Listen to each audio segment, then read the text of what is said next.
ചേർത്തല BRCയുടെ നേതൃത്വത്തിൽ ലോക ഭിന്നശേഷി ദിനാചരണം സംഘടിപ്പിച്ചു. ചേർത്തല SNDP യൂണിയൻ ഹാളിൽ ചൊവ്വാഴ്ച രാവിലെയാണ് പരിപാടി സംഘടിപ്പിച്ചത്. തിരുനെല്ലൂർ GHSS സ്കൂളിലെ സംഗീതാധ്യാപിക P. ശ്രീലക്ഷ്മി സമ്മേളനം ഉദ്ഘാടനം ചെയ്തു. നമ്മുടെ എല്ലാ കഴിവുകളും പ്രകടിപ്പിക്കാനും അതുപോലെ നമ്മുടെ എല്ലാ അവകാശങ്ങളും നേടിയെടുക്കാനുള്ള ഒരു ദിവസമാണ്. അതൊരു ഓർമ്മപ്പെടുത്തലാണ്. ഈ ഓർമ്മപ്പെടുത്തൽ ഈ ദിവസത്തിന് മാത്രമേ ഉള്ളൂ. പക്ഷെ എല്ലാ ദിവസവും നമുക്കിത് വേണ്ടേ? ഈ ഒരു ദിവസം മാത്രം പോരാ. അപ്പോൾ അതാണ് എനിക്ക് പറയാനുള്ളത്. നമ്മുടെ സമൂഹം എത്ര വളർന്നു എന്ന് പറഞ്ഞാലും ഈ ഭിന്നശേഷിക്കാരോടുള്ള പല അവഗണനകളും, അവരിപ്പോൾ എത്ര ഉയർച്ചയിലെത്തിയാലും ജോലി സ്ഥലത്തും സ്കൂളുകളിലും കോളേജുകളിലും ഒക്കെ ഉണ്ട്. സിമ്പിളായിട്ട് ഞാനൊരു എക്സാമ്പിൾ പറയാം. അതായത് ഞാനൊരിക്കൽ ഒരു അമ്പലത്തിൽ പോയപ്പോൾ ഒരു തൂക്കുന്ന ചേച്ചിയെന്ന് തോന്നുന്നു. ഞാൻ അമ്മയും കൂടി ഇങ്ങനെ നടന്നു വരുവാണ്. അപ്പോൾ അവരെ കണ്ടുകൊണ്ടിരിക്കുകയാണ്. എന്നിട്ട് അവരമ്മയോട് ചോദിക്കുക, പിന്നെ സംസാരിക്കാൻ പറ്റുമോ, ചെവി കേൾക്കാൻ പറ്റുമോ, നടക്കാൻ പറ്റുമോ എന്നൊക്കെ. പിന്നെ ശരിക്കും നല്ല മറുപടി പറയണ്ട, ഞാനൊന്നും പറഞ്ഞില്ല അന്നേരം. അപ്പം അങ്ങനെയൊക്കെ ചോദിക്കുന്ന കാര്യം എന്താ, ശരിക്കും ഈ കണ്ണിന്, എനിക്ക് കണ്ണിൻ്റെ പ്രശ്നം മാത്രമേ ഉള്ളൂ. അപ്പോൾ ഇതുപോലെ പല വൈകല്യങ്ങൾ അനുഭവിക്കുന്നവരുണ്ടാവും. അപ്പോൾ അവരുടെ ഈ പ്രശ്നത്തെ വലിയൊരു സംഭവമാക്കിയിട്ട് ഇങ്ങനെ കാണുന്ന എന്തിനാണെന്ന് എനിക്കിപ്പോഴും മനസ്സിലാവില്ല.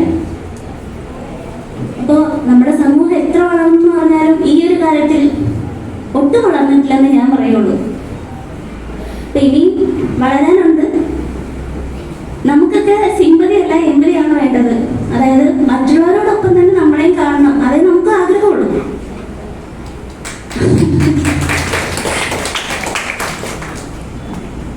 മാറ്റി നിർത്തുകയല്ല, ചേർത്ത് നിർത്തുകയാണ് വേണ്ടത്. അപ്പോൾ വേറൊരു എന്ന് പറയട്ടെ, എവിടെയെങ്കിലും ചെന്ന് കഴിയുമ്പോഴത്തേക്ക് ഞാൻ അനുഭവിക്കുന്നൊരു വേറൊരു പ്രശ്നമാണ്. ഇതിനെ അവിടെ കൊണ്ടിരുത്ത്, ഇതിനെ അങ്ങോട്ടിരുത്ത് ഇങ്ങോട്ടിരുത്ത് എന്നൊരു സാധനം എടുത്ത് വയ്ക്കുന്ന പോലെ പറയുന്നത്. എന്താണോ എല്ലാവരും ഇങ്ങനെ കാണിക്കുന്നത്?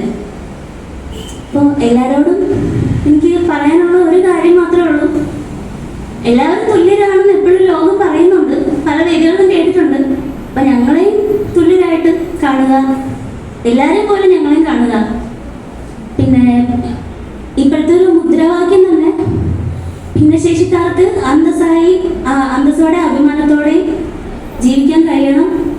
അതുപോലെ തന്നെ അടുത്ത തലമുറയാകുമ്പോഴത്തേക്കും ലോകത്തുള്ള ഭിന്നശേഷി എന്നുള്ള അവസ്ഥ തുടച്ചു നീക്കണമെന്നാണ്. അപ്പം നമ്മൾ അതിന് വേണ്ടിയിട്ട് എന്താ ചെയ്യേണ്ടത്? അതിന് വേണ്ട മുൻകരുതലുകൾ കൊച്ചിലൊക്കെ എടുക്കുക. രക്ഷകർത്താക്കളാണ് അതിന് വേണ്ടിയിട്ട് എഫേർട്ട് എടുക്കേണ്ടത്. സമ്മേളനത്തിൽ ചേർത്തല നഗരസഭ വൈസ് ചെയർമാൻ TS അജയകുമാർ അധ്യക്ഷത വഹിച്ചു. നടനും എഴുത്തുകാരനും കേരള സാഹിത്യ അക്കാദമി അവാർഡ് ജേതാവുമായ സുനീഷ് വാരനാട് മുഖ്യ പ്രഭാഷണം നടത്തി. Cherthala BRC BPC TO Salmon, Cherthala AEO Madhu C, lions club of Coirland president Thomas Kalaran, BRC trainer Jisha VK, Jilimol, Preetha Prakash തുടങ്ങിയവർ സംസാരിച്ചു. ചടങ്ങിൽ വിവിധ കലാകായിക മത്സരങ്ങളിൽ മികച്ച പ്രകടനം കാഴ്ചവെച്ച വിദ്യാർത്ഥികളെ അനുമോദിച്ചു. വിദ്യാർത്ഥികളുടെ കലാപരിപാടികളും ചടങ്ങിൻ്റെ ഭാഗമായി സംഘടിപ്പിച്ചു.